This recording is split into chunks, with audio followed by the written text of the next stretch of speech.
नमस्कार। भोजपुरिया helpers YouTube channel में आपका बहुत बहुत स्वागत है। तो आज हम बात करने वाले हैं हिट मशीन खेसारी लाल यादव के बारे में। तो खेसारी लाल यादव का एक और नया वीडियो का सॉन्ग रिलीज हो चुका है, जिस गाने का नाम है डबल चोटी। इस गाने को हिट मशीन खेसारी लाल यादव के साथ फीमेल सिंगर अंतरा सिंह प्रियंका ने गाई है और इस गाने के लिरिक्स को रजनीश जी ने लिखा है और इस गाने के म्यूज़िक को छोटू रावत जी ने दिया है। आपको बताते हैं, ये गाना जेपी स्टार पिक्चर पे रिलीज कर दिया गया है और यह एक सबसे बेहतरीन गाना है। इसमें अश्लीलता आपको नहीं दिखने को मिलेंगे, जो कि भोजपुरी के लिए एक सबसे बड़ी बात है।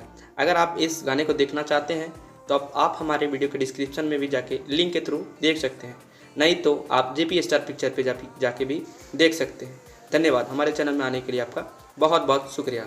इसी तरह ये वीडियो के लिए आप हमारे चैनल को सब्सक्राइब कर लें। धन्यवाद।